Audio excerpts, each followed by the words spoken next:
भक्तों हरे कृष्णा। भक्तों आज हम सब श्रीमद् भगवद गीता यथारूप अध्याय 14 प्रकृति के 3 गुण श्लोक नंबर 16 पढ़ेंगे भक्तों, 16 पढ़ेंगे भक्तों। उससे पहले हम सब श्री भगवान की मंगलाचरण स्तुति करेंगे। ओम अज्ञानतिमिरन्धस्य ज्ञानञ्जनशलाकया चक्षुर्मिलितं येन तस्मै श्रीगुरुवे नमः। श्रीचैतन्यमनोभीष्टं स्थापितं येन भूतले स्वयं रूपा कदा मह्यं ददाति स्वपदान्तिकं। वन्देऽहं श्रीगुरुः श्रीयुतपदकमलं श्रीगुरून् वैष्णवश्च श्रीरूपं साग्रजातं सहगण रघुनाथवन्दितं तं सजीवं साद्वैतं सावधूतं परिजनसहितं कृष्णचैतन्यदेवं श्रीराधाकृष्णपादान् सहगण ललिता श्रीविशाखान्वितांश्च। हे कृष्ण करुणा सिंधु दीनबंधु जगतपते गोपेश गोपिकाकांत राधाकांत नमस्तुते।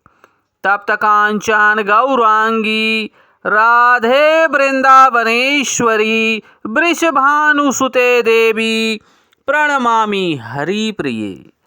वाञ्छाकल्पतरुभ्यश्च कृपा सिन्धुभ्येव एव च पतितानां पावनेभ्यो वैष्णवेभ्यो नमो नमः।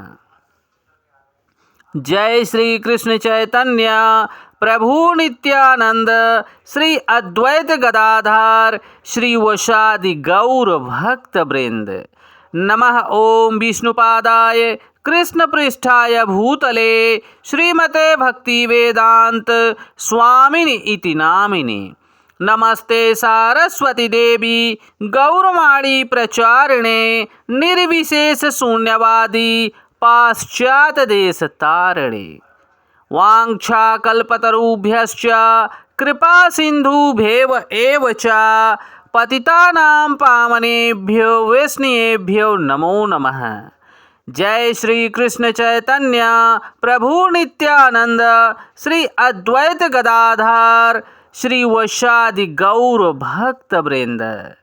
हरे कृष्ण कृष्ण कृष्ण हरे हरे, हरे राम राम राम हरे हरे।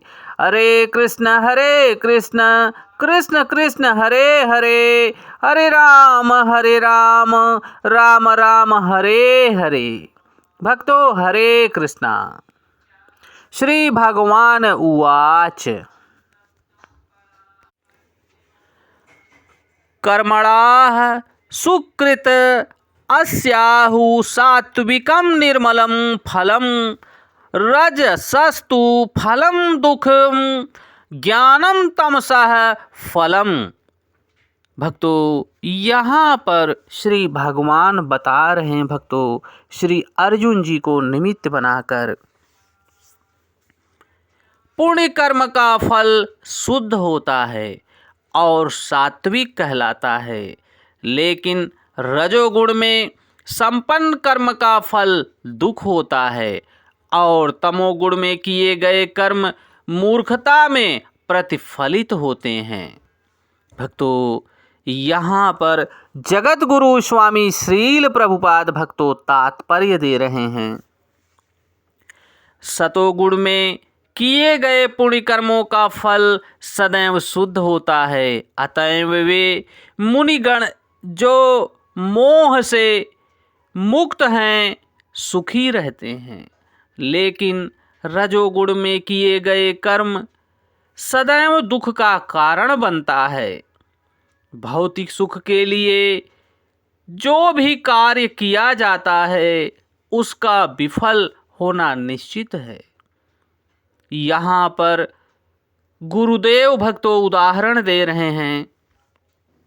यदि कोई गगनचुंबी प्रसाद बनवाना चाहता है तो उसके बनने के पूर्व आध्यात्मिक कष्ट उठाना पड़ता है। मालिक को धन संग्रह के लिए कष्ट उठाना पड़ता है और प्रसाद बनाने वाले श्रमिकों को शारीरिक श्रम करना होता है। इसी प्रकार कष्ट तो होते ही हैं। अतएव श्रीमद् भगवत गीता का कथन है कि रजोगुण के अधीन होकर जो भी कर्म किया जाता है उसमें निश्चित रूप से महान कष्ट भोगने होते हैं।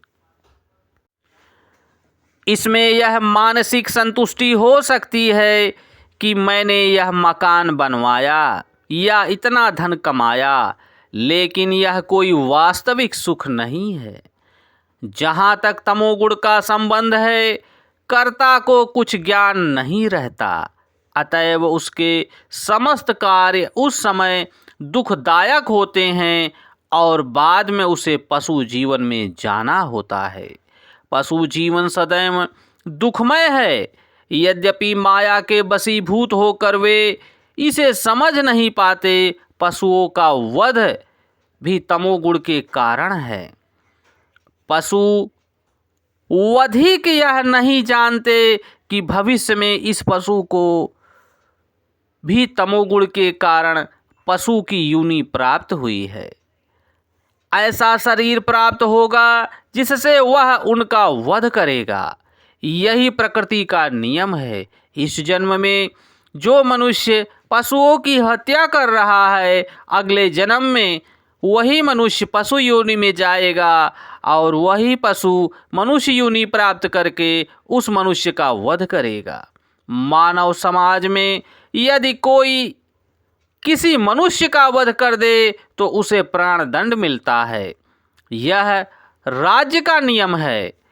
अज्ञानवश लोग यह अनुभव नहीं करते कि परमेश्वर द्वारा निश्चित एक पूरा राज्य है। प्रत्येक जीवित प्राणी परमेश्वर की संतान है और उसे एक चींटी तक का मारा जाना सहा नहीं जाता। इसके लिए मनुष्य को दंड भोगना पड़ता है। अतएव स्वाद के लिए पशु वध में रत रहना घोर अज्ञान अपराध है। मनुष्य को पशुओं के वध की आवश्यकता नहीं है, क्योंकि ईश्वर ने अनेक अच्छी वस्तुएं प्रदान कर रखी हैं। यदि कोई किसी कारण से मांसाहार करता है तो यह समझना चाहिए कि वह अज्ञानवश ऐसा कर रहा है और अपने भविष्य को अंधकारमय बना रहा है। समस्त प्रकार के पशुओं में से गौवध सर्वाधिक अधम है, क्योंकि गाय हमें दूध देकर सभी प्रकार का सुख प्रदान करने वाली है। गौवध एक प्रकार से सबसे अधम कर्म है। वैदिक साहित्य में ऋग्वेद में कहा गया है, गोभीह प्रीणिति मत्सर सूचिता करत। जो व्यक्ति दूध पीकर गाय को मारना चाहता है वह सबसे बड़े अज्ञान में रहता है। वैदिक ग्रंथ में विष्णु पुराण में भी कहा गया है, एक प्रार्थना भी है भक्तों, जो इस प्रकार है। नमो ब्राह्मणाय देवाय गौ ब्राह्मणाय हिताय च जगद्धिताय कृष्णाय गोविंदाय नमो नमः। नमो ब्राह्मणाय देवाय गौ ब्राह्मणाय हिताय च जगद्धिताय कृष्णाय गोविंदाय नमो नमः। हे प्रभु, आप गायों तथा ब्राह्मणों के हितैषी हैं और आप समस्त मानव समाज तथा विश्व के हितैषी हैं। तात्पर्य यह है कि इस प्रार्थना में गायों तथा ब्राह्मणों की रक्षा का विशेष उल्लेख है। ब्राह्मण आध्यात्मिक शिक्षा के प्रतीक हैं और गाय महत्वपूर्ण भोजन की। अतएव इन दोनों जीवों ब्राह्मण और गाय को पूरी रक्षा प्रदान की जानी चाहिए।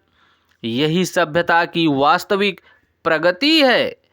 आधुनिक मानव जीवन में समाज में अत्यधिक ज्ञान की उपेक्षा की जाती है और गौवध को प्रोत्साहित किया जाता है।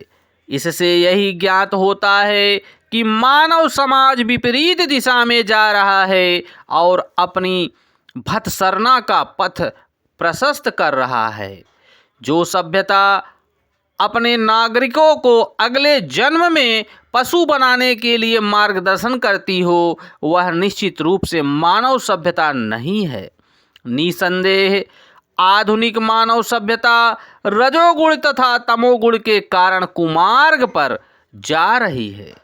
यह अत्यंत घातक युग है और समस्त राष्ट्रों को चाहिए कि मानवता को महानतम संकट से बचाने के लिए कृष्ण भावना अमृत की सरलतम विधि को प्रदान करें और स्वीकार करें।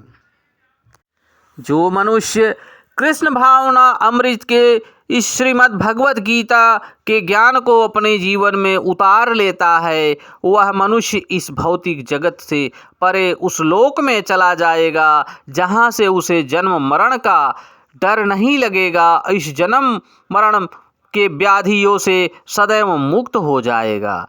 क्योंकि ब्रह्मा जी अपनी ब्रह्म स्तुति में बता रहे हैं, भक्तों, सर्व कारण कारणम गोविंद आदि पुरुषम तमहम भजामि।